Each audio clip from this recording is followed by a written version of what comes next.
Greetings and peace to you all. My name is Umi, and this is like my 5th time trying to get to this video because I have 3 children and they're just testing my nerves this morning. So let me regroup. This video is for someone has sent me an email about the difference between Scorpio Sun and Scorpio Moon.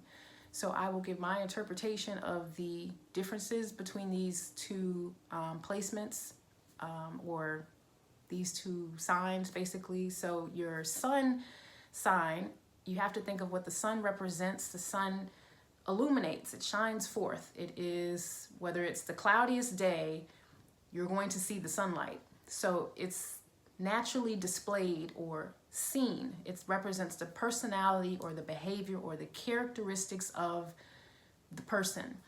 So when you meet someone who's a Scorpio, a lot of times, if you can't tell already by their physical features, they pretty much off the bat will make it known that they're a Scorpio. They may be a bit intense or very forthright or assertive, or just they don't really hold back. So you may meet someone and you guys are talking for a little bit and you're like, oh, this person's intense. That's a Scorpio. The tricky thing about a lunar Scorpio or someone whose moon is in Scorpio is that you will not see the behaviors and the, what's the word I'm looking for? You will not see the parts of their personality that represents their emotions readily.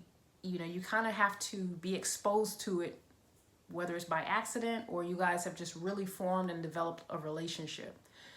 Because the moon has to do with the hidden aspects of the self. It's the instincts, it's our habits, it has to do with our secrets, it has to do with how we process our inner experiences. So the moon isn't going to necessarily be outwardly displayed. The moon can be out during the daytime, but you really won't even necessarily see it unless you're looking for it. So again, it has to do with that kind of hidden side to the personality, in which case this can make Moon in Scorpio that much more intense because it's an unpredictable behavior that can manifest. It has to do with our inner prejudices. So if you have jealousy and obsessive behavior, but you're a Libra, for example, let's just do an example. If you're someone who's a Libra and you're a Libra woman and you're pretty chill, you know, your boyfriend finds you to be cool, you're accepting, you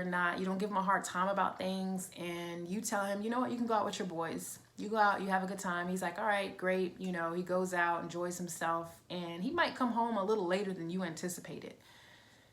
Mind you, this Libra woman has Scorpio moon. So he might come home a little later than you anticipated, or he might come home and he's bragging about him and his boys and, you know, this bad woman that his homeboy met. And he's just kind of going on and on about how fine his woman is. That stinger might come out. You might all of a sudden jump on defense. You might all of a sudden feel a bit jealous, like, oh, okay, I'm glad you had a good time. You know, you kind of go on and on about this woman. So that Libra can be pushed aside for a moment as those deeper emotions associated with Scorpio moon can come to the surface, and you begin to project, those qualities that are often associated with Scorpio. So if he didn't know you had a Scorpio moon sign, then it will be a bit of a surprise, and he may think you're tripping or you're this or you're that. And unbeknownst to him, there's a lot more where that came from, that you are deep and introspective, and you have other maybe hidden aspects to yourself that he hasn't seen or maybe won't see for some time until you guys build a relationship. So with lunar Scorpios, you don't just readily let people in. And some may feel that you're playing games or you're running tests or whatever. And in a lot of ways you may be, because you have to. You don't like people playing with your emotions. So therefore you don't just let any and everybody into your circle or into your innermost place in terms of your emotions. So you could even be a Leo and you like to wild out and meet a lot of women, or you have a lot of female friends or a lot of women that you vibe with, but that doesn't necessarily mean you let all of them get close to you. The same as with an Aries, who can be very promiscuous for the most part. And no offense to anyone, these are just certain qualities that are known to your sign. You can be a bit promiscuous, you know, the person that likes to party and be out. But when it comes to really finding a woman that you really care about and you love and you vibe with, she's going to have to connect with you on that lunar placement. Like your Scorpio moon is going to have to really trust her and open up to her for you guys to really form a lasting relationship. Because if it's just like a quick thing and you're just doing your thing, you are likely not going to open up to her, because unless you're really feeling her, you need to know that you can trust her and that you can share, you know, some of your secrets with her, your pain.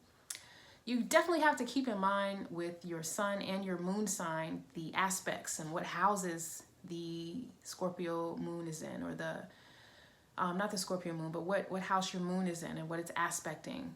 You know, if you have your sun sign, if you're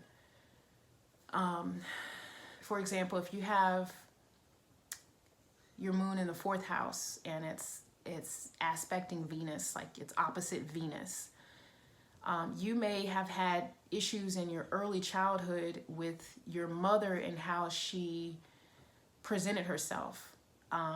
If it's a hard aspect to Venus, you may be having insecurities about the feminine energy altogether, you know, that you develop early on in your childhood. Like maybe your mom was always gone or partying, or she worked a lot, or she just used to dump you off, or dump you and your siblings off to the family while she goes out to do her thing. Or she was abusive, or she, you know, there could have been something in your early childhood to do with the mother, if that placement's in the 4th house, that could affect how you feel about yourself as a woman and your self-confidence and things like that. So as you become an adult, then wherever the placement is and the things you experience as a child, because the moon is also associated with the inner child. So what experiences you had as a child will manifest again through tantrums, and you may have difficulties trusting women, because the moon, and we're speaking solely on the lunar Scorpios for a second, the moon is associated with the mother, yes, but it could also be the feminine energy as a whole, like the maternal energy, how you feel about women and maternal figures.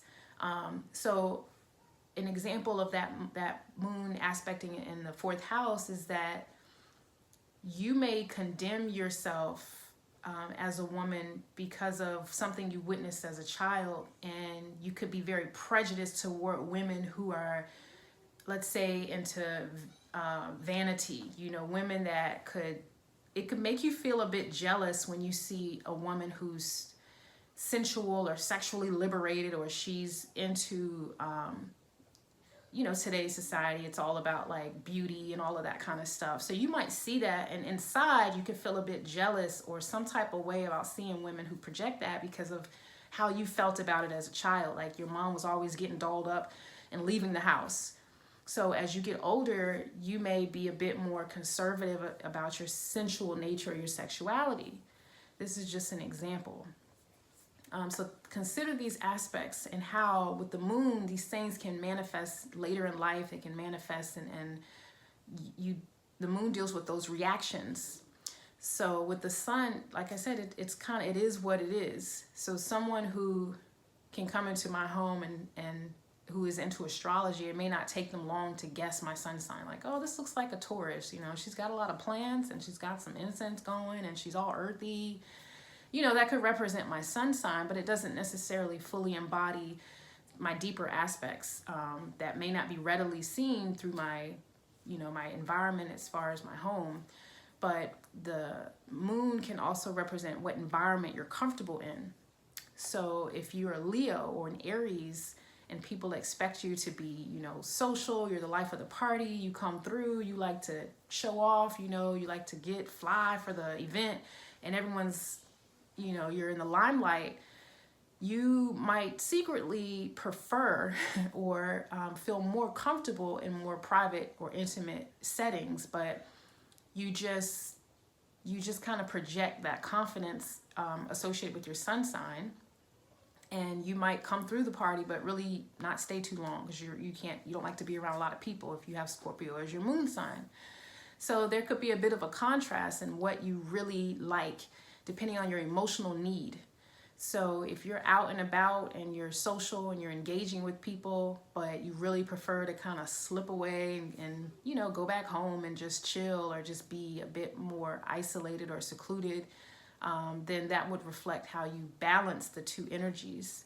So the sun sign is, again, that personality. It's unique or different than the rising or ascendant sign, in that that is the mask that we wear. So in a person's rising sign, you can't necessarily assume that that's like just who they are. So for me, with my Capricorn rising, although I can be a bit of a taskmaster and I'm you know, it's hard for me to sit still and I got to do work and I got to move and blah, blah, blah. It's not a full reflection of who I am. So you want to consider the sun sign, the rising sign, and the moon sign as being the three most kind of critical elements to what makes a person who they are. Just picking out one isolated thing may not necessarily work if you're seeing the synastry or how you and another person click, you know, or how you guys, the chemistry between you. It's an alchemy. Yes, you meet a person and you're like, oh, well, he's a Libra and I'm a Gemini, and you know, this is great. We're gonna be together, or we're compatible. What can happen is he may have a Gemini moon sign and you may have a Scorpio moon sign, in which case your emotions won't really mesh, as Gemini moon can sometimes have a difficult time talking about their emotions, or, you know, kind of going deep with their emotions, or really feeling emotions. They can logically understand emotions and carry out certain responses, but they're not quite as deep and as raw as Scorpio moon. So when it comes to you guys' intimate connection, you will find that you're not so compatible in your emotional need, that Gemini moon might not meet your emotional need as a Scorpio moon. So that's why it's important to know these things. If you're studying astrology, you don't have to place your life on it. Like, you make all your decisions and in your relationships based on that, because there's always these unforeseen things in life and, you know, other factors that would contribute to the synastry and compatibility between you and another person. But relationships aside, yes, Scorpio sun is different than Scorpio moon, and Scorpio moon does require a little bit more time to reveal who they are. So don't expect too much too soon. I know for me, I don't like when people try to get too close too soon. It doesn't have anything to do with like my fear of love or relationships. I think that that's often misinterpreted, that if you're not so readily open to people, they may assume that you're playing games or you don't want love and affection, and that's not the case. You just need time to get to know a person. You need time to get to know who they are before you trust yourself with them, because the moon is such a deep part of our self, the subconscious. It's like when you're asleep and or matter of fact, it's like when you have to go into surgery and you're putting your life in the hands of these doctors, because you're out cold, you're fast asleep, you're in a deep comatose state, and your body is left, you know, at the disposal of these doctors, and you have to just trust you're gonna wake the hell up from your anesthesia and everything's gonna go well. And it can be scary. So it's that much more intense for a Scorpio moon person to allow a person into their subconscious, their unconscious. Like, why would I just open up my psyche and my heart and my mind and my being to you? What you have to show and prove to a lunar Scorpio that you're willing to catch them if they fall. You're willing to listen and to be a nurturer to their emotions.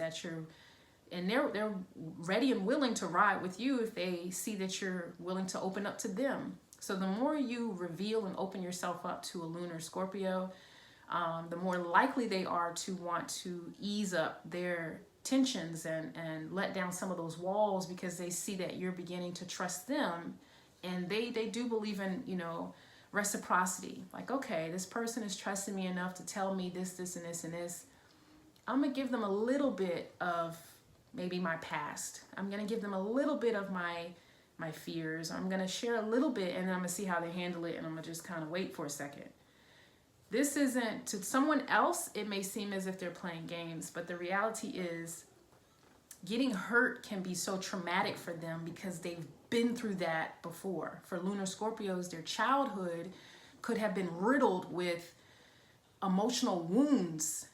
So the same way you may have had something happen to you, let's say you're a veteran and you had a severe laceration from combat, and you meet someone and they're like, oh, what happened here? You may or may not want to talk about that incident because it opens up something in you that could be quite emotional. And if you haven't quite healed from it or got past that event of you almost lost your life, then you're not going to want to talk about it.